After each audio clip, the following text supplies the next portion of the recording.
मेरा नाम रेखा है। मैं एक छोटे से कमरे में पैदा हुई, जहाँ दरो दीवार था और गरीबों के साए थे, लेकिन प्यार की कोई कमी नहीं थी। मेरे पापा एक प्राइवेट स्कूल में मामूली कर्मचारी थे और माँ लोगों के कपड़े सिलकर हमारी ज़रूरतें पूरी करती थी। छोटे से घर में हम 3 लोग रहते थे और हम तीनों की दुनिया आज भी एक दूसरे के आसपास घूमती थी। माँ अक्सर सिलाई करते हुए कहती, रेखा बेटा, तुम हमें वो दिन ज़रूर दिखाओगी जब तुम्हें देखकर लोग कहेंगे, ये एक मेहनती माँ बाप की बेटी है। मैं हर बार सिर हिला देती, लेकिन दिल में उनकी बात की गूंज देर तक रहती। पापा का चेहरा हर शाम थका हारा हुआ होता, लेकिन जब वो मेरा रिपोर्ट कार्ड देखते तो आंखों में चमक आ जाती। मेरी बेटी एक दिन बड़ी अफसर बनेगी, देख लेना, वो गर्व से कहते, और मैं खामोशी से दिल ही दिल में वादा करती कि उनका सपना अधूरा नहीं रहना चाहिए। हम में से किसी ने भी कभी शिकायत नहीं की। फाके के दिन देखे और पतझड़ के मौसम के थपेड़े भी खाए, लेकिन हार नहीं मानी। पापा हमेशा कहते, गरीब वही है जो हार मान ले, जो लड़े वही राजा है। मैं हर एग्जाम में अच्छे नंबर लाती। स्कूल से कॉलेज फिर यूनिवर्सिटी तक रास्ता कठिन जरूर था, लेकिन मैं जानती थी कि अगर मैं हार गई तो मेरे माँ बाप की सारी मेहनत बर्बाद हो जाएगी। और वो दिन आ गया जिसका हमें बरसों से इंतजार था। मेरा एमए का रिजल्ट आया। मैं ना सिर्फ पास हुई थी, बल्कि बहुत अच्छे नंबरों से पास हुई थी। सरकारी रिकॉर्ड में मेरा नाम आया था। मेरी आंखों से खुशी के आंसू रुकने का नाम नहीं ले रहे थे। मैं बार बार अपनी मार्कशीट देख रही थी, जैसे अभी भी यकीन नहीं आ रहा हो। पापा को बताऊंगी तो वो कितने खुश हो जाएंगे, मैंने खुद से कहा और तुरंत दरवाजे की ओर बढ़ी। दिल तेजी से धड़क रहा था, खुशी में। मैं जानती थी कि पापा ये खुशखबरी सुनते ही मुझे गले से लगा लेंगे। दरवाजे पर दस्तक की आवाज़ आई। मुझे लगा कि पापा आ गए। उनका एक अंदाज था दरवाज़ा खटखटाने का, लेकिन जब मैंने दरवाज़ा खोला तो पापा नहीं थे। एक अजनबी खड़ा था, सांवला रंग, बिखरे बाल, चेहरे पर परेशानी। वो शायद कुछ कहना चाहता था, लेकिन शब्द गले में अटक रहे थे। जी? मैंने बेचैनी से पूछा। वो आपके पापा? उसने नज़रें झुकाकर कहा, उनका एक्सीडेंट हो गया है, वो अस्पताल में हैं। मेरे पैरों तले से ज़मीन खिसक गई। मैं कुछ पल बस उसे देखती रही, जैसे वो झूठ बोल रहा हो, जैसे अभी कहेगा मैं तो मजाक कर रहा हूँ। वो बाहर ही खड़े हैं, लेकिन ऐसा कुछ नहीं हुआ। उसकी नज़रें सच बोल रही थीं। क्या? कहाँ? कौन से अस्पताल में? मैंने एकदम से पूछा। आवाज़ कमज़ोर पड़ गई थी, दिल जैसे किसी ने मुट्ठी में जकड़ लिया हो। माँ कमरे से निकली, मेरी हालत देखकर परेशान हो गई। क्या हुआ? कौन है? मैं कुछ बोल न सकी। वो आदमी फिर दोहराया, उनका एक्सीडेंट हुआ है, वो अस्पताल में एडमिट हैं।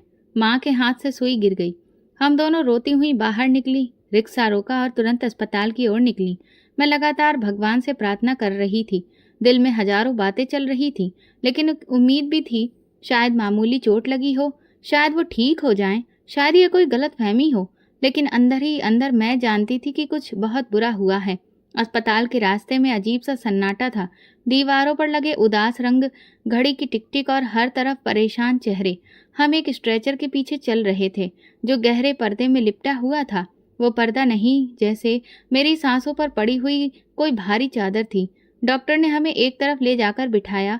चेहरे पर वही पेशेवर सख्ती थी जो अक्सर बुरे वक्त की खबर लेकर आती है। हमने बहुत कोशिश की है, डॉक्टर बोले। उनकी दोनों टांगों में बहुत गंभीर चोट आई है। एक टांग में फ्रैक्चर है और दूसरी में नर्व डैमेज है। हमें अफसोस है कि शायद वो अब चल ना सकें। माँ कुछ नहीं कह पाई, बस उनके हाथ कांपने लगे। मैंने उनका हाथ पकड़ा, लेकिन खुद भी अंदर से खाली हो चुकी थी। ये वो लम्हा था जहाँ शब्द बेकार हो जाते हैं। जब पापा होश में आए तो उन्होंने सिर्फ एक सवाल किया, रेखा का रिजल्ट आया? मैंने मार्कशीट उनके सामने रख दी, जिसे अपने दुपट्टे में बांध रखी थी। वो मुस्कुराए, जैसे कुछ पल के लिए दर्द भूल गए हों। मेरी बेटी कामयाब हो गई। वो लम्हा जैसे टूटे हुए इंसान की आखिरी रोशनी थी। लेकिन मैं जानती थी अब हमें उनके लिए कुछ बड़ा करना होगा। अस्पताल का बिल, महीनों का इलाज, दवाइयाँ, और हमारे पास कुछ भी नहीं था। हमने 2 दिन बाद पापा को घर वापस ले आए। इलाज अधूरा रह गया था, लेकिन और कोई रास्ता नहीं था। हमने पापा के लिए घर के कोने में एक बेड लगा दिया। माँ उनकी सेवा करती रहती और मैं उनके लिए दवाइयाँ लाने भागती। एक रात माँ चुपचाप बैठी थी, उनकी नज़र दीवार की घड़ी पर थी। रेखा, तुम्हें काम करना होगा। मैंने उनकी तरफ देखा। काम? हाँ, अब तुम्हारी पढ़ाई का सपना थोड़ा रुक जाएगा। हम दोनों कुछ ना कुछ करके घर चला लेंगे, लेकिन तुम अब अपने पापा का सहारा बनो। मैंने मना नहीं किया। अगली सुबह मैं जल्दी उठी, शहर के स्कूल, एकेडमी, कोचिंग सेंटर हर जगह जाकर फॉर्म भरने लगी। सीवी पर लिखा था एमए पास, लेकिन चेहरे पर नौकरी की रिक्वेस्ट। 2 दिन बाद फ़ोन आया, एक प्राइवेट स्कूल की रिसेप्शनिस्ट मैडम समीरा ने इंटरव्यू के लिए बुलाया था। मैंने अपना पुराना सूट निकाला और प्रेस किया, जो डिग्री लेते वक्त पहना था, और स्कूल पहुंच गई। छोटा सा स्कूल था, लेकिन साफ सुथरा। दरवाजे पर एक चौकीदार ने नाम पूछा, फाइल देखी और कहा, मैडम आपको अंदर बुलाएंगी। वही स्कूल में टीचर्स को रिक्रूट करती हैं। मैं ऑफिस में दाखिल हुई तो एक सख्त सी नज़र वाली औरत सामने बैठी थी। उन्होंने गंभीर नज़रों से मेरा सीवी देखा तो, आपने एमए किया है? जी, इंग्लिश में। और एक्सपीरियंस? अभी तो कोई नहीं है, लेकिन मुझे बच्चों से बात करने का शौक है। उन्होंने मुझे कुछ बुनियादी सवाल किए, लेसन पढ़वाया और कुछ डेमो लिया, और फिर चुप हो गई। रेखा, हम सिर्फ एक्सपीरियंस नहीं, लगन भी देखते हैं। कल से आप स्कूल ज्वाइन कर सकती हैं। मैं हैरानी से उनकी तरफ देखने लगी। मैडम वाकई में? जी, बस वक्त की पाबंदी जरूर रहनी है। और हाँ, क्लास 5 की इंग्लिश आपको पढ़ानी है। मैंने उन्हें थैंक यू कहा। दिल जैसे खुशी से धड़क रहा था और साथ में एक बोझ भी था। अब ये सिर्फ नौकरी नहीं थी, जिम्मेदारी भी थी। मैंने वापस आकर माँ को ये बात बताई तो वो खामोश हो गई। फिर मेरे सिर पर हाथ रखकर बोली, ये पहला कदम है बेटी, अभी सफ़र बहुत लंबा है। अगले दिन स्कूल पहुंची तो मुझे क्लास दिखाई गई। बच्चे शोर मचा रहे थे, लेकिन जैसे ही मैंने बोर्ड पर लिखना शुरू किया, खामोशी छा गई। पहली बार जिंदगी में किसी ने मुझे टीचर कहकर पुकारा था। दिन गुजरते रहे, बच्चे मुझे पसंद करने लगे। मैं होमवर्क रात को तैयार करती और अगले दिन स्कूल लेकर जाती। फाइल्स, असाइनमेंट, प्रेजेंटेशन, सब कुछ नया था, लेकिन मैं सीख रही थी। सैलरी ज़्यादा नहीं थी, लेकिन इतनी थी कि दवाई आ जाए, कुछ सब्जी आ जाए, बिजली का बिल जमा हो जाए। एक दिन स्कूल के गेट से निकलते वक्त माँ का मैसेज आया, दवाइयाँ खत्म हो गई हैं, वापसी पर लेती आना। मैं बाजार की तरफ रुख कर लिया। पैसों का हिसाब लगाया, 2 दवाइयाँ छोड़नी पड़ी, लेकिन दिल में अजीब सा सुकून था कि कम से कम कुछ कर पा रही हूँ। रात को पापा की आंख खुली, मैं पानी दे रही थी तो कहने लगे, रेखा तुम आजकल बहुत थक जाती हो ना। मैंने मुस्कुराकर कहा, पापा मैं आपकी बेटी हूँ, मैं कभी नहीं थकती। उस रात जब नींद आई तो दिल में एक अजीब सा सुकून था, जैसे अंधेरे में कोई चिराग जल रहा हो, उम्मीद का चिराग। जैसे जिंदगी अब एक रूटीन में ढल रही थी। सुबह स्कूल जाना, दोपहर को वापस आकर घर के काम, शाम को पापा की दवाइयाँ, और रात को अगले दिन की तैयारी। कुछ थकान जरूर हो जाती थी, लेकिन अंदर कहीं एक सुकून था कि मैं अपने हिस्से की जिम्मेदारी निभा रही हूँ। स्कूल में मेरा रोज का नियम था, मैं अपने बच्चों के साथ व्यस्त रहती थी। 5वीं क्लास के वो छोटे छोटे चेहरे कभी सवाल करते तो कभी शरारतें, और कभी खामोशी से मेरी बात सुनते थे। मैं उन्हीं में ही अपनी दुनिया देख रही थी। मैडम, ये पोयम मैं पढ़कर सुनाऊं? एक बच्चे ने हाथ खड़ा किया तो कभी दूसरा कहता, मैडम आज आपने बहुत अच्छा पढ़ाया। मैं धीरे से मुस्कुराकर कहती, बस तुम लोग मेहनत करते रहो, एक दिन तुम सब भी बड़े अफसर बन जाओगे। बच्चों के बीच वक्त का पता ही नहीं चलता था। उनकी मुस्कुराहटें, मासूम बातें मेरी थकान को खींच लेती थीं। लेकिन उन दिनों में एक बात मैं अक्सर नोट करती थी। स्कूल के प्रिंसिपल खन्ना साहब मेरी क्लास में बार बार आने लगे थे। कभी अचानक खड़े होकर बच्चों की तारीफ करते तो कभी मेरी मेहनत को सराहते। शुरू शुरू में तो मुझे ये लगा कि ये सब नॉर्मल है, वो क्लासों का रूटीन चेकअप कर रहे हैं, लेकिन बहुत जल्द ही इस बात का अंदाज बदला हुआ महसूस होने लगा। बहुत अच्छी क्लास है आपकी रेखा, खासकर आपके समझाने का तरीका बहुत ही बेहतरीन है। उन्होंने एक दिन क्लास खत्म होने पर कहा, थैंक यू सर, मैं कोशिश करती हूँ कि बच्चे बिल्कुल भी बोर ना हो। नहीं नहीं, आप सिर्फ कोशिश नहीं करती, आप में कुछ स्पेशल है। मैंने अपनी नज़रें झुका ली, बात खत्म की और फिर क्लास से बाहर आ गई। अब ऐसा अक्सर ही होने लगा। स्कूल खत्म होने के बाद आधे घंटे तक टीचर एक्स्ट्रा रुकते थे। उसी दौरान कभी कभार वो मेरे स्टाफ रूम में पास आकर बैठ जाते। कभी मेरी नोटबुक्स की तारीफ करते तो कभी मेरी टेस्टिंग की। एक दिन मैंने देखा कि वो मेरी गैर मौजूदगी में मेरी फाइल्स देख रहे थे। मैं दरवाजे पर खड़ी होकर बोली, सर कुछ चाहिए था आपको? वो चौंक गए, फिर मुस्कुराकर बोले, नहीं बस आपके लेसन प्लान्स देख रहा था, आपने बहुत बेहतरीन काम किया है। Thank you sir. मैं अपनी फाइल्स लेकर बाहर आ गई, लेकिन दिल में कुछ हलचल सी होने लगी। मेरी एक कलीग ने हंसते हुए मुझसे कहा, रेखा लगता है प्रिंसिपल साहब को तुम्हारी बहुत ज़्यादा फिक्र रहती है, तुम्हें कोई दिक्कत तो नहीं है? मैंने धीरे से मुस्कुराकर उस बात को टाल दिया। नहीं, वो बस सबकी हिम्मत बढ़ाते रहते हैं। लेकिन अंदर से मैं उस स्पेशल ट्रीटमेंट को समझ नहीं पा रही थी। स्कूल में बहुत सारी टीचर्स थीं, लेकिन वो अक्सर मेरे आसपास ही नजर आते। फिर एक दिन जब मैं छुट्टी के बाद बच्चों की कॉपियां चेक कर रही थी, एक मैसेज आया, प्रिंसिपल साहब आपको अपने ऑफिस में बुला रहे हैं। मैंने कॉपियां बंद की और ऑफिस निकल गई। दरवाजा बजाया, अंदर गई तो वो टेबल के पीछे बैठे थे, चेहरे पर एक खास मुस्कुराहट। बैठ जाइए रेखा। मैं खामोशी से बैठ गई। कमरे में एक लम्हे को खामोशी छा गई। मैं कुछ दिनों से एक बात आपसे कहना चाह रहा था, लेकिन वक्त नहीं मिला। मैंने उनकी तरफ देखा। वो अब कुर्सी से उठकर मेरे पास वाली कुर्सी पर आ गए। दरअसल आप सिर्फ एक अच्छी टीचर ही नहीं बल्कि एक खास इंसान भी हैं। मैंने आपको नोट किया है। आप में वो बात है जो बहुत कम लोगों में होती है। मैं खामोश रही, बस नजरें उनके चेहरे पर जमा दी। उनके अंदाज में एक अजीब सी बात थी। मैं आपको पसंद करता हूँ रेखा। ये सुनते ही मेरे पूरे शरीर में जैसे सन्नाटा पसर गया। मैंने नजरें झुका ली, शब्द जैसे बंद हो गए। मैं जानता हूँ आपको ये बात ठीक नहीं लगेगी, लेकिन ये मेरे दिल का एहसास था। मैंने धीरे से बहुत ही साफ शब्दों में कहा, सर मैं सिर्फ एक टीचर हूँ यहाँ, और मेरी जिंदगी में इस वक्त और कुछ भी सोचने की कोई गुंजाइश नहीं है। वो धीरे से हंसे। अरे नहीं, मैं कोई जबरदस्ती नहीं कर रहा, मैं तो बस दिल की बात बता रहा हूँ। लेकिन मुझे वो हंसी कुछ और ही लगी, जैसे वो दिल की बात नहीं एक एग्जाम ले रहे हों। मैं कुर्सी से तुरंत उठ गई। मुझे जाना है सर, मेरे पापा की दवा का वक्त हो गया है। वो कुछ बोलने लगे, लेकिन मैं बिना सुने बाहर निकल आई। उसी दिन पहली बार मुझे वो स्कूल जहां मैंने नई जिंदगी की शुरुआत की थी अजनबी लगने लगा, जैसे किसी ने मेरे सुकून में खलल डाल दी हो। और मैं जान गई थी कि शायद ये सब कुछ इतना साधारण नहीं था जितना दिख रहा था। अगले दिन मैं स्कूल नहीं गई। माँ को बहाना बना दिया कि मेरी तबीयत ठीक नहीं है, लेकिन असली वजह वही थी जो पिछले दिन ऑफिस में हुआ था। खन्ना सर की बातें, उनकी नज़र, सब ने मुझे बेचैन कर दिया था। ऐसा कुछ भी नहीं था जिससे मैं किसी से कह सकती और ना ही खुद से छुपा सकती थी। माँ बार बार मेरे सर पर हाथ फेर कर पूछती, तुम्हें बुखार तो नहीं है? तुम्हारी आंखें लाल क्यों हो रही हैं? मैं बस अपना चेहरा मोड़ कर कहती, नींद पूरी नहीं हो पाई है माँ, इसलिए। आप फिक्र मत करिए, कल स्कूल जाऊंगी। दोपहर को स्कूल से फोन आया। माँ भी सुन रही थी। दूसरी तरफ से खन्ना सर की आवाज़ थी। उन्होंने नरमी से मेरी तबीयत के बारे में पूछा, हालचाल पूछा और फिर फोन बंद कर दिया। माँ ने मुझे बताया तो मैंने बस सर हिलाया, लेकिन दिल में बहुत सारे सवाल घूम रहे थे। उन्हें मेरी इतनी फिक्र क्यों हो रही है? वो माँ से बात क्यों कर रहे हैं? जैसे ही शाम हुई, दरवाजे पर दस्तक हुई।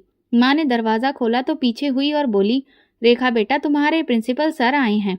मैं तुरंत ही दरवाजे की तरफ देखने लगी तो खन्ना सर हाथ में फूलों का गुलदस्ता लिए मुस्कुरा रहे थे। चेहरे पर वही भाव था जैसे कि कुछ हुआ ही नहीं। आपकी तबीयत की खबर मिली तो सोचा कि खुद ही आकर देख लूं। मैंने माँ की तरफ देखा। उनके चेहरे पर हैरत थी, लेकिन घर आए मेहमान को अंदर तो बुलाना ही होता है। माँ चाय बनाने का कहकर चली गईं और मैं एक तरफ बैठ गई। वो मेरे सामने बैठ गए। आज आप नहीं आई तो बच्चे बेचारे उदास थे, खासकर रजत और अदिति। बार बार पूछ रहे थे कि मैम कहाँ हैं। मैंने धीरे से कहा, बस वो मेरी तबीयत थोड़ी ठीक नहीं थी। आपको काम के साथ अपना ख्याल भी रखना चाहिए। फिर वो पापा की तरफ देखकर बोले, अंकल, उम्मीद है आप जल्दी ठीक हो जाएंगे। पापा ने कमजोर सी आवाज में कहा, बस प्रार्थना करना बेटा, ये वक्त भी गुजर जाएगा। थोड़ी देर बैठने के बाद वो चले गए। जाते वक्त फिर मेरे चेहरे की तरफ देखकर बोले, तो सुबह स्कूल आएंगी ना आप? मैं आपको पिक कर लूंगा, इसी रास्ते से आता हूँ। मैंने हिचकिचाकर कहा, नहीं थैंक यू, मैं खुद ही आ जाऊंगी। अरे कोई बात नहीं है, आप जिद मत करिए, मैं आ जाऊंगा। उन्होंने माँ से इजाजत ली और फिर चले गए। उनके जाने के बाद माँ ने हैरत से कहा, कितने अच्छे इंसान हैं। दुनिया में अभी भी कुछ लोग इंसानियत निभाते हैं। मैं कुछ बोली नहीं। रात को नींद कम आ रही थी। बार बार वही मंजर मन में आता रहा, उनकी बातें, जैसे किसी अनजान रास्ते पर कदम रखा हो। अगली सुबह तैयार होकर बाहर निकली तो मोहल्ले के एक कोने पर गाड़ी खड़ी थी। मुझे देखते ही उन्होंने दरवाजा खोल दिया। रेखा, देर हो रही है। वही नरम लहजा। मैं रुकी, कुछ पल सोचा, फिर धीरे से आगे बढ़ी और दरवाजा खोलकर बैठ गई। आपको परेशान होने की जरूरत नहीं है। अरे ये तो मेरा फर्ज है। आप तो स्कूल की बहुत काबिल टीचर हैं। उन्होंने गाड़ी आगे बढ़ा दी। मैं चुप हो गई। दिल में अजीब सी बेचैनी हो रही थी। स्कूल आकर मैं जल्दी से क्लास के अंदर चली गई, जैसे कुछ छुपा रही हूँ। उस दिन के बाद बस ये तो रोज का हो गया। वो रोज ही मुझे लेने आ जाता। पहले मैं इनकार करती रही, लेकिन फिर उसके बार बार कहने पर मैं हार गई। माँ को भी सब कुछ सामान्य लग रहा था। सही है बेटा, काम आप कम से कम तुम आराम से पहुंच जाती हो। लेकिन मुझे एहसास होने लगा था कि ये सफर सिर्फ रास्ते का नहीं रहा था, बल्कि कुछ और भी था जो धीरे धीरे मेरे आसपास लपिट रहा था। उस दिन वो मुझे स्कूल के दरवाजे पर उतार कर बोले, कल जरा वक्त से निकलना, मुझे थोड़ा जल्दी जाना होगा। मैं इस बात में सिर हिलाया और अंदर चली गई, लेकिन दिल में बहुत सवाल उठ रहे थे। ये नरमी, ये ज्यादा ध्यान देना, ये लगातार बातचीत, क्या ये सिर्फ फिक्रमंदी है या फिर कुछ और? मैं नहीं जानती थी, लेकिन ये जरूर जानती थी कि सब कुछ पहले जैसा नहीं रहा, और शायद कोई खतरा पास ही था। स्कूल का माहौल सुकून से भरा था। बच्चे क्लास में अपने काम में व्यस्त रहते और साथ वाली टीचर्स अपने काम से जुड़ी बातें करती, और मैं खुद को समझा चुकी थी कि शायद खन्ना सर की नरमी सिर्फ इज्जत करने की वजह से है। वो हर दूसरे दिन कोई किताब लाकर देते, तो कभी किसी सर्टिफिकेट की फाइल मेरे हाथ में पकड़ा देते, और कभी स्टाफ मीटिंग में सबके सामने मेरे काम की तारीफ करते। आप जितनी मेहनती टीचर की बहुत जरूरत है हमें, आप पर गर्व है। और मैं हल्के से मुस्कुरा देती थी। अब स्कूल में साथ काम करने वाली टीचर्स भी इस रिश्ते को साधारण मानने लगी थी। एक दिन मैंने ध्यान दिया कि स्टाफ रूम में मेरी कुर्सी के पास वाली सीट खाली कर दी गई थी, जैसे वहां किसी और के बैठने की जगह बनाई जा रही हो। लंच के टाइम पर वो आते और चाय का कप भी लाते। कभी स्कूल की किसी पुरानी फाइल के बहाने मुझे अपने ऑफिस में बुलाते। मैंने कहा, सर इस हफ्ते बच्चों का असेसमेंट लेना है, उस बारे में भी बात कर लेते हैं। हाँ हाँ बिल्कुल, लेकिन कभी सिर्फ अपने बारे में भी बात किया करो, तुम खुद भी बहुत खास हो। इन बातों का दायरा बढ़ रहा था और मैं एक अनजान हद पर खड़ी थी। फिर वो दिन आया जिसने सब कुछ बदल दिया। सैटरडे का दिन था। स्कूल में उस दिन लगभग आधी छुट्टी हो जाती थी। बच्चे जल्दी निकल गए और ज्यादातर स्टाफ भी जा चुका था। मैं अपनी कॉपियां बैग में रख रही थी जब चपरासी आया। मैडम, आपको प्रिंसिपल सर ने बुलाया है, कुछ फाइलों पर साइन करानी है। मैं ऑफिस की तरफ गई। दरवाजा धीरे से खुला था। अंदर गई तो वो टेबल के पीछे नहीं, सोफे पर बैठे थे। आओ रेखा, बैठो। सर, कोई फाइल थी? हाँ हाँ, लेकिन पहले बैठो तो सही। तुम बहुत थकी हुई लग रही हो। हाँ, थोड़ा काम ज्यादा हो गया। मैं जैसे ही बैठने वाली थी, उन्होंने तुरंत उठकर ऑफिस का दरवाजा बंद कर लिया। दरवाजा बंद होने की आवाज साफ सुनाई दी तो मैं पलट कर बोली, सर दरवाजा क्यों बंद किया? वो धीरे से मुस्कुराए, ताकि कोई डिस्टर्ब ना करे। इतना वक्त मिला है पहली बार। मैं अपनी बात पूरी कर लेना चाहता हूँ। बात? कैसी बात? रेखा, मैं तुम्हें पसंद करता हूँ। तुम जैसी लड़की जिंदगी में एक बार आती है। तुम्हारी मासूमियत, तुम्हारी सादगी, सब कुछ। मैं पीछे हट गई। सर, ये स्कूल है, मैं यहाँ सिर्फ पढ़ाने आती हूँ। आप ऐसा मत करिए। डरने की बात नहीं है, मैं तुम्हारे लिए सब कुछ करूँगा। तुम अगर चाहो तो मैं तुरंत ही किसी दूसरे स्कूल में तुम्हारे लिए प्रिंसिपल की पोस्ट भी दिलवा सकता हूँ। तुम जैसी लड़कियां वक्त बर्बाद नहीं करती। मैंने हाथ उठाया। बस करिए सर, आपकी बातों का मतलब मैं समझ चुकी हूँ। मुझे यहाँ से जाना है। उन्होंने मेरा बाजू पकड़ लिया। इतनी आसानी से नहीं जा सकती तुम। हाथ हटा लीजिए, मैं ऐसी लड़की नहीं हूँ। उनका चेहरा एक लम्हे में बदल गया। ऐसी लड़कियां, तुम जैसी लड़कियां तो इसी काम के लिए होती हैं। इज्जत की बातें छोड़ो। मैंने पूरी ताकत लगाकर अपना बाजू छुड़ाया, कुर्सी धकेली और तुरंत दरवाजे की तरफ भागी। कुंडी खोलने में कुछ पल लगे। वो मेरे पीछे आए, लेकिन मैं भागकर सीढ़ियों से नीचे आ गई। स्कूल की बिल्डिंग सुनसान थी। बाहर निकलते ही मैं सीधे सड़क की तरफ दौड़ी। सांस तेज हो चुकी थी। आंखों के आगे धुंध छा गई थी। अचानक एक गाड़ी की रोशनी ने मेरी आंखों को चकाचौंध कर दिया। ब्रेक की आवाज से पहले मैं जमीन पर गिर चुकी थी। जब मेरी आंख खुली तो किसी गाड़ी की पिछली सीट पर थी। सामने वाले शीशे में एक बुजुर्ग आदमी की झलक दिखी। बेटा, तुम ठीक हो? ये लो, पानी पियो। मैं कहाँ पर हूँ? हाथों से बोतल पकड़ी, फिर सर हिलाकर रोना शुरू कर दिया। क्या हुआ है तुम्हें? किस हालत में हो? मैं कुछ नहीं बोली, बस आंसू बहते रहे। गाड़ी धीरे धीरे मेरे घर की तरफ बढ़ रही थी और मैं जानती थी मेरे साथ कुछ ऐसा हो चुका था जिससे मैं कभी भूल नहीं पाऊंगी। गाड़ी के अंदर खामोशी थी। बाहर सड़क पर गाड़ियों की कतारें दौड़ रही थीं, लेकिन मेरी आंखों में सिर्फ अंधेरा था। वो एक अनजान इंसान जिसकी उम्र मेरे पापा के बराबर थी, वो बार बार शीशे में देख रहे थे। बेटा, मैं तुम्हें कुछ भी नहीं कहूँगा, लेकिन अगर तुम खुद से चाहो तो बता सकती हो। उनकी आवाज़ में अजीब सी नमी थी। मैंने फिर धीरे से कहा, बस मुझे घर पहुँचा दीजिए। जरूर, लेकिन एक बात सुन लो, ये जो तुम पर बीता है इसमें तुम्हारी कोई गलती नहीं है, इसलिए हिम्मत मत हारना। मैंने सिर हिलाया। गाड़ी हमारे मोहल्ले के तंग रास्तों में मुड़ने लगी।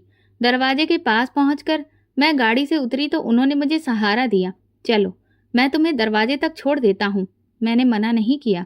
दरवाज़ा खुलने से पहले एक पल रुकी, सांस अंदर ली और फिर दरवाजे पर दस्तक दी। माँ ने दरवाज़ा खोला, मुझे देखा और एकदम से घबरा गई। रेखा, ये क्या हालत है? पापा जो चारपाई पर लेटे थे धीरे से उठने की कोशिश करने लगे। क्या हुआ? कौन साथ में है? मैं अंदर गई तो बुजुर्ग अंकल ने साथ में कहा, बेटी को जख्मी हालत में सड़क पर पाया, इसीलिए घर छोड़कर जा रहा हूँ। भगवान सबका भला करे। माँ ने मेरे चेहरे पर हाथ रखा और पूछा, क्या हुआ? पापा ने जैसे ही मुझे देखा उनकी आंखें कुछ पलों के लिए मेरी आंखों में रुक गईं, फिर उनके होंठ कांपने लगे। वो ताकत लगाकर उठने की कोशिश कर रहे थे, लेकिन उनका शरीर साथ नहीं दे रहा था। और फिर अगले ही पल उनके मुंह से जोरदार कराहने की आवाज निकली। माँ चिल्लाने लगी, रेखा, बाहर से जल्दी किसी को बुलाओ। मैं बाहर दौड़ी। पास के घर से रमेश अंकल जल्दी से दौड़ कर आए।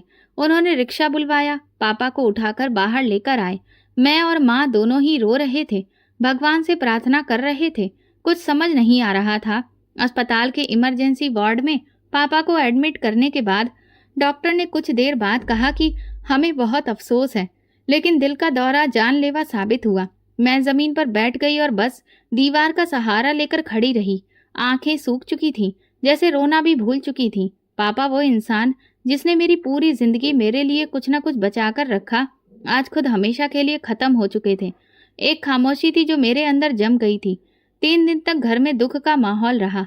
मोहल्ले वालों ने पापा की अंतिम विदाई में मदद की, लेकिन जैसे ही चौथा दिन आया तो मकान मालिक आ गया। उसके हाथ में कागज था और बात करने के तरीके में वही पुरानी कठोरता।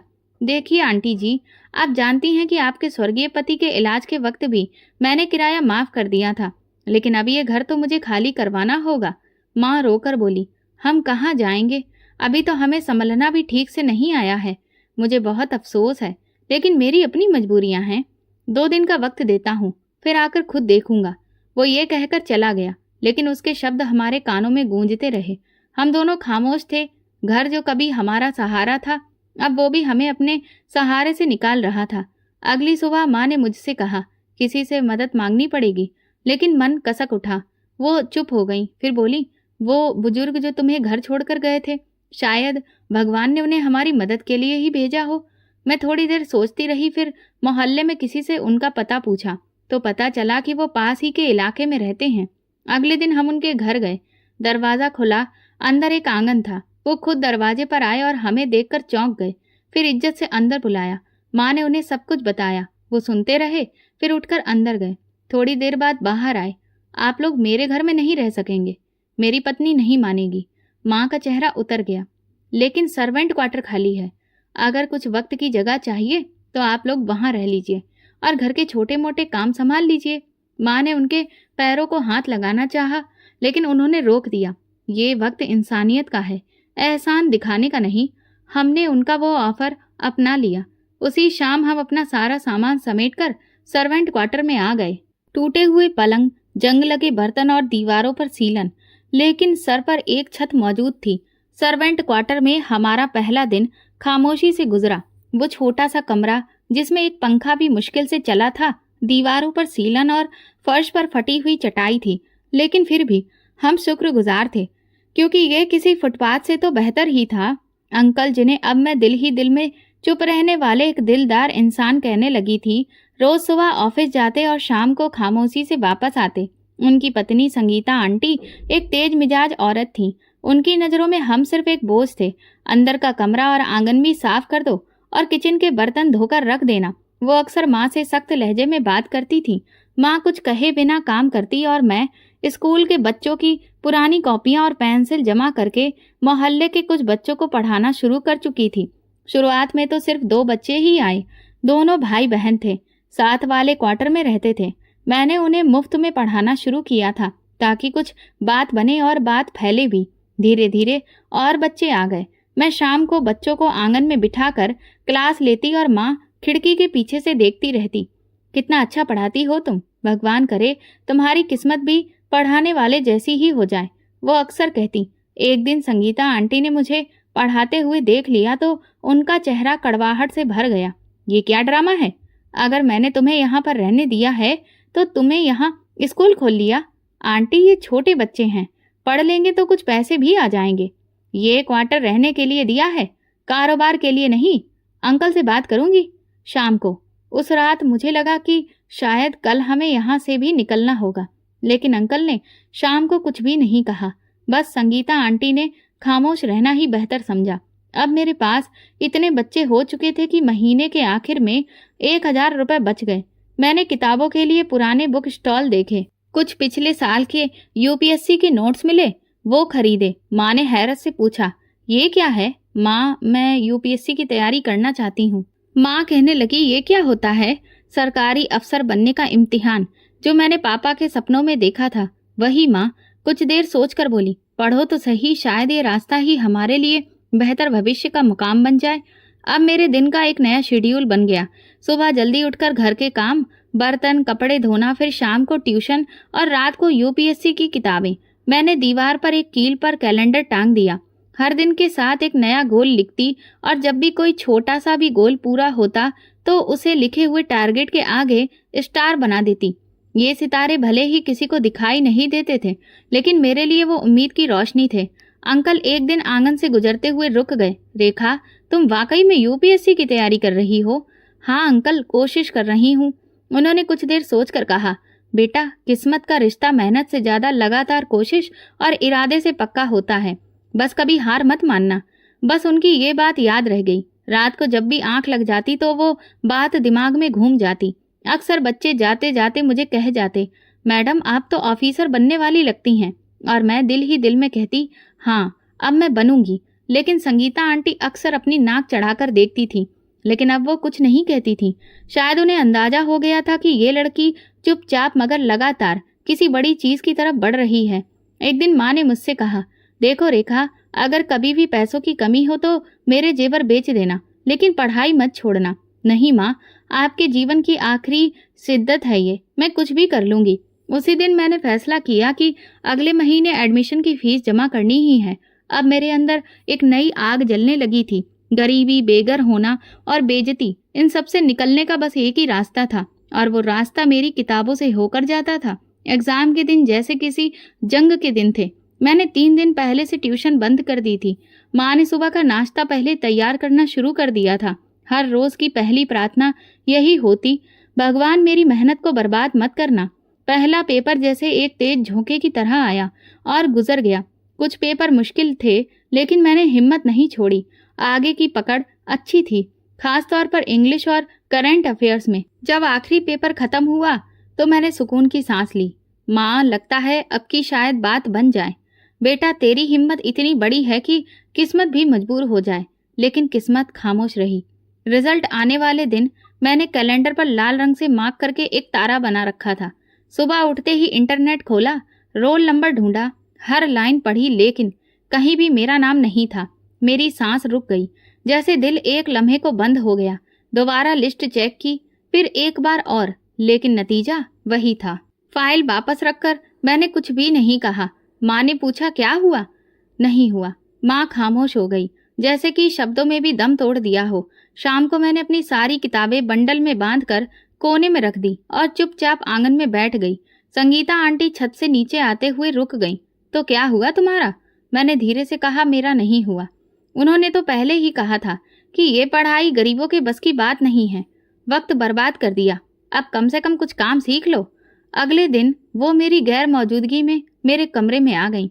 जब मैं ट्यूशन पढ़ाकर वापस आई तो धुआं सा महसूस हुआ। दरवाजा खोला तो पता चला कि उन्होंने मेरी सारी किताबें आंगन में जला दी थी। ये क्या किया? नहीं, वही होना चाहिए था जो हुआ। ये किताबें नहीं, तुम्हें भटकाने का रास्ता थी। गरीबों को उसकी लिमिट की पहचान होनी चाहिए। मैंने उनकी जलाई किताबों की राख उठाकर देखी तो मेरा कैलेंडर भी जला हुआ था, वही स्टार जो मैंने हर गोल के बाद बनाए थे। मैंने वो राख हाथ में उठाई और बहुत देर तक बैठी रही। फिर अंदर जाकर खामोशी से पानी पिया। माँ ने रात को मुझे दिलासा दिया, बेटा जो जलता है वही एक दिन चमकता भी है, पर जो हार मान जाए वो कुछ भी नहीं पाता। उस रात नींद नहीं आई। इंटरनेट खोला तो देखा कि कुछ वेबसाइट्स पर पिछले साल की पुरानी किताबें आधी कीमत पर बेची जा रही थीं। मैंने अपने ट्यूशन के पैसे गिनकर अलग रखे और अगले दिन पुरानी किताबों की एक नई खेप लेकर आई। अब की बार मैंने सब कुछ चुपचाप किया, ना कोई कैलेंडर, ना कोई स्टार, बस एक बोरी में किताबें, एक छोटा सा दिया और दीवार से सटी एक चटाई। रात को जब सब सो जाते मैं जाग जाती, आंगन के कोने में बैठकर किताबें खोलती और दिन भर की थकान उतारकर मेरे होठों से चुपचाप रिसने लगती। एक दिन अंकल ने मुझे देर रात पढ़ते हुए देख लिया। फिर से तैयारी शुरू कर दी है? हाँ अंकल। तो फिर चुपचाप क्यों कर रही हो? क्योंकि शोर से हिम्मत घबरा जाती है, उन्होंने मुस्कुराकर कहा। बस याद रखना, जितने ऊंचे सपने होंगे उतने ही गहरे जख्म भी मिलेंगे, लेकिन अगर हिम्मत बाकी रहे तो जख्म भी गर्व बन जाते हैं। मैंने किताब बंद करके अपने दिल में सोचा, अब की बार सिर्फ कामयाबी चाहिए, सिर्फ वही। सुबह जल्दी उठकर अपना रिवीजन किया और फिर किताबों को बंद करके वापस रख दिया। अगली किस्त की तैयारी मेरे अंदर खामोशी से चलती रही। ये वो रास्ता था जिसमें ना किसी का साया था, ना कोई सहारा, बस संघर्ष का सफर था और मैं अकेली लेकिन जिंदा। दूसरी बार का एग्जाम पहले से बेहतर गया। खर्चा थोड़ा आसान लगा और टाइम मैनेजमेंट भी ठीक रहा। मुझे लगा शायद इस बार किस्मत साथ दे दे। पिछली बार की कमियों को मैंने खुद में ही ढूंढ ढूंढ कर समझा और उन पर मेहनत भी की। पुराने सवालों की बहुत प्रैक्टिस की और कई बार रिवीजन किया। नींद भी कुर्बान कर दी थी। रिजल्ट आने के दिन मैंने कोई शोर नहीं मचाया, ना ही कैलेंडर पर कोई लाइन खींची। बस एक किसान की तरह फसल पकने का इंतजार किया, खामोशी और उम्मीद के साथ। इस बार मैंने मोबाइल पर रिजल्ट देखा, पेज लोड हुआ, रोल नंबर डाला और स्क्रीन पर नजर टिक गई, लेकिन वहां फिर से मेरा नाम मौजूद नहीं था। मेरी उंगलियां कांपने लगी, सांस जैसे अंदर ही अटक गई, आसपास की आवाजें धीमी हो गईं। मैं उसी चारपाई पर बैठ गई, नजरें स्क्रीन पर टिकी थीं, जैसे दोबारा देखने से रिजल्ट बदल जाएगा। माँ ने आकर पूछा, क्या हुआ? फिर से नहीं हुआ। ये सिर्फ 3 शब्द थे, लेकिन उनमें वो सब कुछ था जो मैंने पिछले महीनों में झोंक दिया था। इस बार मैं कुछ नहीं बोली। माँ बस मेरे पास बैठ गई। मैंने उनका हाथ पकड़ लिया, जैसे कोई बच्चा तूफान में अपनी माँ की उंगली पकड़ लेता है। अगले दिन संगीता आंटी आंगन में बैठकर बोली, वैसे मैं तो पहले ही कह रही थी, ये सब बेकार की बातें हैं, अब तो कम से कम कुछ अच्छा सीख लो। मैं चुप रही, लेकिन अगला वार ज्यादा सख्त था। 1 हफ्ते बाद मेरे पढ़ाए हुए बच्चों के माँ बाप आने लगे। कोई बहाना, कोई व्यस्तता, कहीं दूसरी जगह एडमिशन। एक एक करके सारे बच्चे हटने लगे। मैंने एक बच्चे की माँ से फिर पूछा, क्या कोई शिकायत हुई थी? नहीं, असल में संगीता आंटी ने कहा कि अब आप पढ़ाने की हैसियत में नहीं हैं। ये बात सीधे मेरे दिल में उतर गई। अब मैं खाली आंगन में बैठी थी और मेरी किताबें एक बार फिर बोरी में बंद पड़ी थीं। उस रात मैंने दिया नहीं जलाया। मैं माँ के सामने बैठ गई और धीरे से कहा, माँ अब बहुत कर लिया, अब मुझसे नहीं होगा। उन्होंने कुछ कहना चाहा, लेकिन मैंने उनका हाथ रोक दिया। अब की बार हिम्मत नहीं बची है। अब कोई सिलाई सीख लेती हूँ या किसी फैक्ट्री में काम कर लेती हूँ। किताबों से अब मेरा कोई वास्ता नहीं रहा। माँ ने धीरे से कमरे में रखे एक पुराने ट्रंक से कुछ निकाला, एक छोटा सा बॉक्स। जब उसे खोलकर सामने रखा तो अंदर पापा की वो अंगूठी थी जो वे हमेशा पहनते थे, साधारण चांदी की अंगूठी जिस पर सालों की झुर्रियां पड़ चुकी थीं। ये तुम्हारे पापा की आखिरी निशानी है।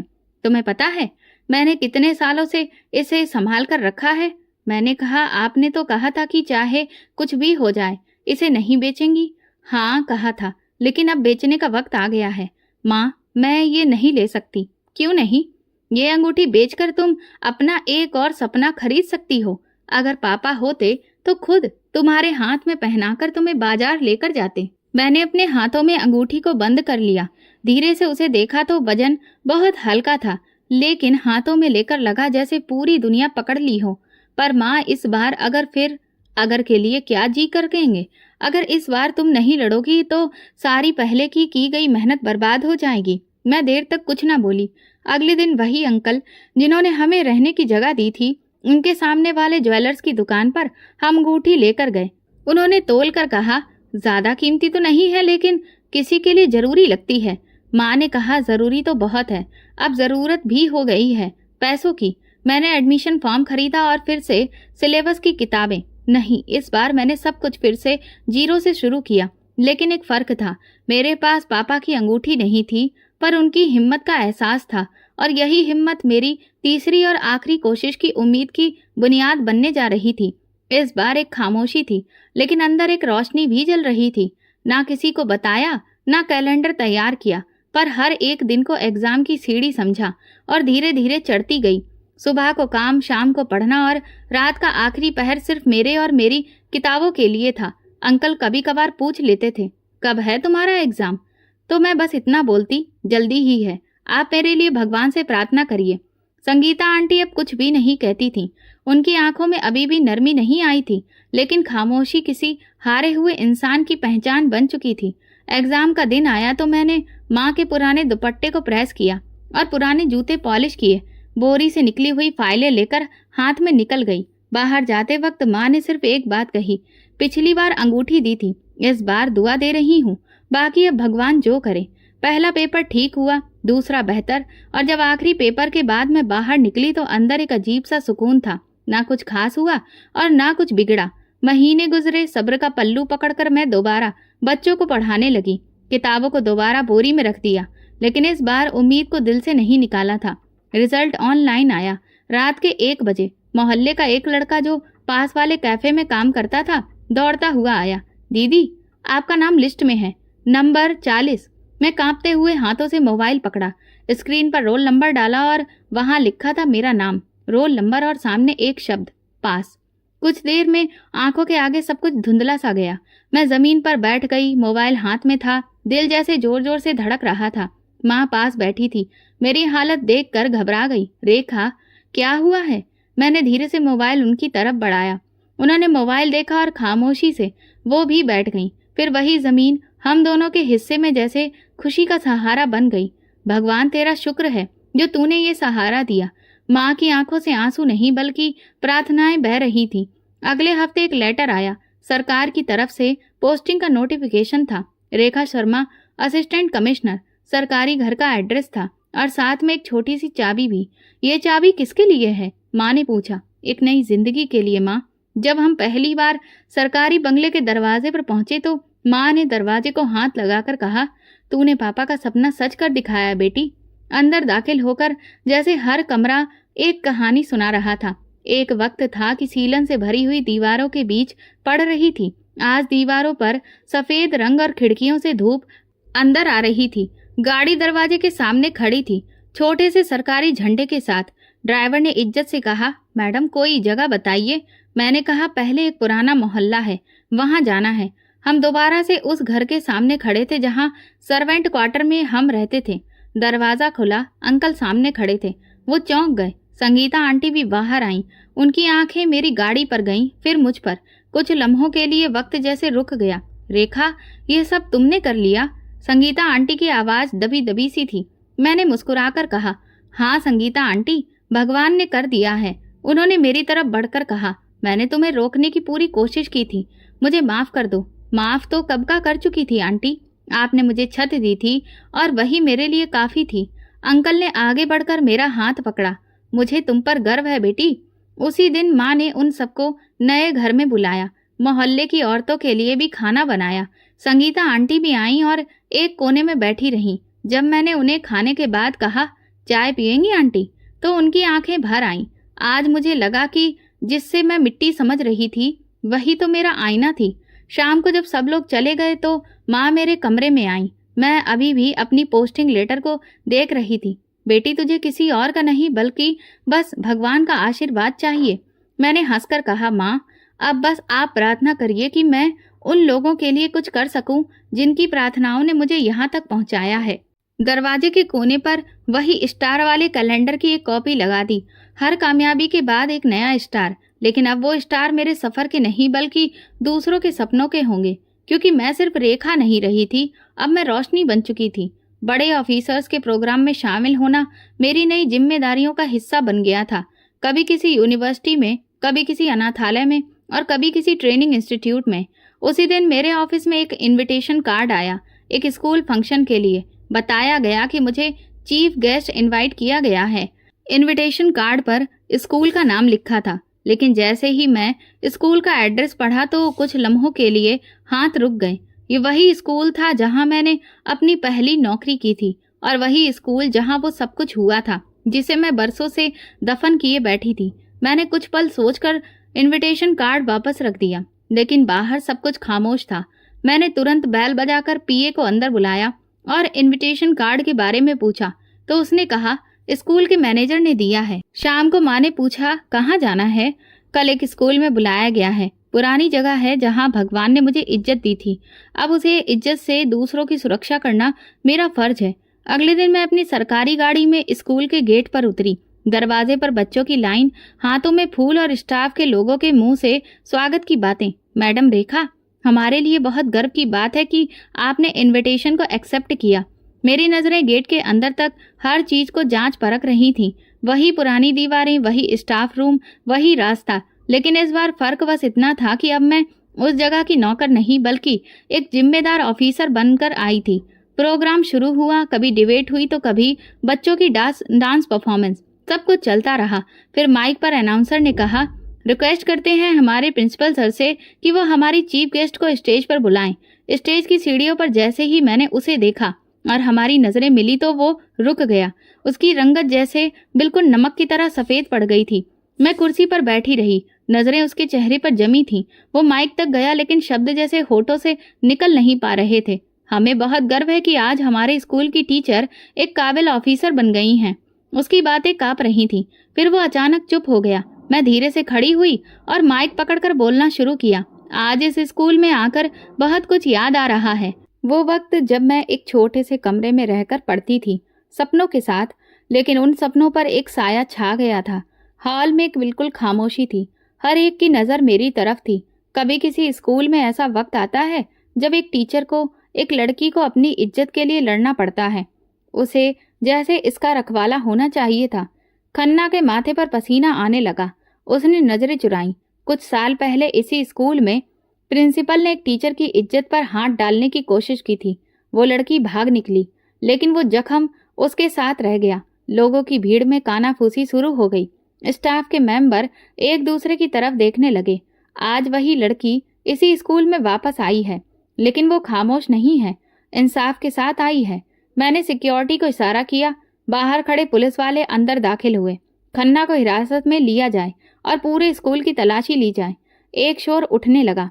खन्ना पीछे की तरफ बढ़ा, लेकिन पुलिस वालों ने उसे पकड़ लिया। ये क्या हो रहा है? वो चिल्लाया। ये वही है जो बरसों पहले होना चाहिए था, मैंने ठंडे लहजे में बोला। तलाशी के दौरान स्कूल के स्टोर रूम से कुछ मोबाइल, कुछ सीडीज और डायरियां बरामद हुई। उनमें बच्चियों की तस्वीरें, रिकॉर्डिंग्स और धमकी भरे नोट्स भी थे। पुलिस ने सब कुछ जब्त कर लिया। कुछ लड़कियां सामने आईं, आंखों में आंसू, दिल में डर, लेकिन अब उनके लिए सहारा मौजूद था। खन्ना की आंखों में उस समय जो हार दिख रही थी, वो कोई अदालत भी नहीं दे सकती थी। पुलिस की गाड़ी उसे ले गई और स्कूल के गेट पर ताला लगा दिया गया। माँ ने जब रात को न्यूज देखी तो खामोशी से मेरे सिर पर हाथ रखकर कहा, इज्जत सिर्फ बढ़ाने से नहीं, बचाने के बाद आवाज बनने से भी कायम रहती है। मैंने आसमान की तरफ देखा। कुछ देर कुछ भी नहीं बोली। फिर दिल में कहा, पापा, आज एक और जंग जीत ली है, लेकिन असली जीत तब हुई जब एक लड़की जो कभी दुपट्टे में लिपटी खामोश थी, आज इंसाफ की जुबान बन गई थी। खन्ना को गिरफ्तार हुए 6 महीने हो चुके थे। अदालती कार्रवाई तेजी से पूरी हुई। गवाहों के बयान, मौके पर मौजूद सबूत और लड़कियों की गवाही ने केस को और मजबूत बना दिया था, और फिर उसे मुजरिम करार दे दिया गया। सजा 10 साल कैद बामुशक्कत। कई लोग हैरान थे कि इतना ताकतवर प्रिंसिपल जो बरसों से स्कूल पर कब्जा जमाए बैठा था, आखिर पकड़ा कैसे गया। और जिन्हें हैरत नहीं थी वे खामोश थे, क्योंकि वे जानते थे कि आवाज तो थी, लेकिन किसी ने सुनी नहीं थी। मीडिया ने खबर को खूब उठाया। फलाना प्रिंसिपल घोटाले में सजा याफ्ता, एक लड़की की हिम्मत ने कई बच्चियों की जिंदगी बचाई। ये सुर्खियां कुछ दिन खबरों की शान में 4 चांद लगाती रहीं, लेकिन फिर खबरें बदल गईं। पर मेरे लिए खबर बदली नहीं, पूरी हुई थी। जेल में खन्ना ने कुछ दिन गुजारे। फिर एक दिन खबर आई कि उसे अचानक स्ट्रोक पड़ा। पैरालाइसिस ने उसके शरीर का आधा हिस्सा बेकार कर दिया। अब वो न बोल सकता था न चल सकता था। अस्पताल के एक वार्ड में एक कोने में पड़ा रहता, नजर छत पर, होंठ बंद। मैंने ये सुना तो बस एक बात कही, ये कानून की सजा नहीं, वक्त का इंसाफ है। मेरी जिंदगी में अब शांति आ चुकी थी। नए गोल, नए केस, जनता की सेवा और मेरी माँ जो मेरे ऑफिस के कमरे में साथ बैठकर सिलाई करती थी। ये टेबल, ये कुर्सी कभी सपना लगती थी, लेकिन अब तो सच्चाई है। माँ अक्सर कहती, मैंने कभी सोचा नहीं था कि मेरी बेटी इस कुर्सी तक पहुंचेगी। मैं उनसे एक बार कहा, माँ, सपने हकीकत बन जाएं तो दिल और ज्यादा काम करने के लिए चाहता है। कई बार लड़कियां जिन्हें कोई परेशान कर रहा होता था शिकायत लेकर आती। मैं थोड़ा सा उन्हें पर्सनल तौर पर देखती और मुझे उनमें अपना पुराना अक्स दिखाई देता। वो कहती, रेखा मैडम, आपसे मिलकर हमें हिम्मत मिली। आपने जो किया वो हर लड़की के लिए एक नया रास्ता है। मैं सिर्फ इतना कहती, हिम्मत कभी खामोश नहीं होनी चाहिए, बस यही काफी है। एक दिन स्कूल से वापसी पर एक छोटी बच्ची ने मेरे पास आकर पूछा, मैडम आपके पापा क्या करते थे? मैं कुछ देर चुप रही, फिर मुस्कुराकर कहा, वो सपना देखा करते थे। एक हफ्ते बाद मुझे नेशनल एजुकेशन से जुड़े एक प्रोग्राम में बुलाया गया। वही प्रोग्राम जहां देश भर के ऑफिसर, साथी और बड़े बड़े ज्ञानी लोग मौजूद थे। स्टेज पर मेरा नाम पुकारा गया। जब मैं माइक के सामने खड़ी हुई तो नजर भीड़ पर गई। कई चेहरे अजनबी, कुछ जाने पहचाने, लेकिन एक एहसास सभी में था, बदलाव की उम्मीद। मैंने बोलना शुरू किया, मुझे बचपन में कहा गया था कि तुम गरीब हो, तुम्हारे लिए किताबें नहीं सिर्फ काम है। जब मैं बड़ी हुई तो कहा गया कि तुम एक लड़की हो, तुम्हारे लिए पढ़ाई नहीं, इज्जत छुपाने की जगह होनी चाहिए। फिर कहा गया कि तुम कौन होती हो। हॉल में पूरी तरह से खामोशी छा गई थी, लेकिन मैंने ये सुना और फिर दिल में एक फैसला किया कि मैं बनूंगी वो आवाज जो सुनी जाए, वो रोशनी जो अंधेरे को काट दे, वो अधिकार जो झिझके नहीं सवाल बन जाए। पूरा हॉल तालियों से गूंज उठा। मैंने बात खत्म की और स्टेज से नीचे उतरते हुए दिल में एक सुकून महसूस किया। रात को घर आई तो माँ दरवाजे पर मेरा इंतजार कर रही थी। वहां सब कैसा था? सब ठीक था माँ। एक और बात सुनी है, लोग कहने लगे हैं कि लड़कियां अब रेखा बनना चाहती हैं। माँ ने मेरा माथा चूमा, तू बस हमेशा ऐसी ही रहना। कमजोरी की आवाज बना। उस रात मैंने अलमारी खोली और एक लिफाफा निकाला। उसमें पापा की पुरानी तस्वीर थी, वही तस्वीर जो हमने फ्रेम नहीं करवाई थी। मैंने तस्वीर के पास पापा की अंगूठी रखी, चांदी की एक चेन निकाली जो अभी हाल में ही मैंने बनवाई थी। पापा, आपको बताना था कि सपना पूरा हो गया है। फिर मैंने अलमारी बंद की और खिड़की से बाहर चमकते चांद को देखा। अब मैं खुद को पूरा कह सकती थी। मैं वही रेखा हूँ जिससे एक दिन कहा गया था कि तुम सिर्फ गरीब हो, लेकिन आज मैं इंसाफ हूँ, आवाज हूँ, ताकत हूँ। और ये कोई अंत नहीं था, बल्कि ये एक नई शुरुआत थी। जुल्म, गरीबी और गलत नीयत के खिलाफ खामोशी नहीं, हिम्मत और एहसास ही असली हथियार है। जो खुद पर भरोसा रखता है वो रास्तों का मोहताज नहीं होता, बल्कि वो खुद रास्ता बना देता है। तो दोस्तों, अगर आपको हमारी कहानी पसंद आई हो तो कमेंट करके ज़रूर बताएं। वीडियो को लाइक करें और ज़्यादा से ज़्यादा शेयर करें। अगर आप चैनल पर नए हैं तो सब्सक्राइब जरूर करें और नोटिफिकेशन बेल दबाएं ताकि अगली अपडेट सबसे पहले आपको मिले। धन्यवाद।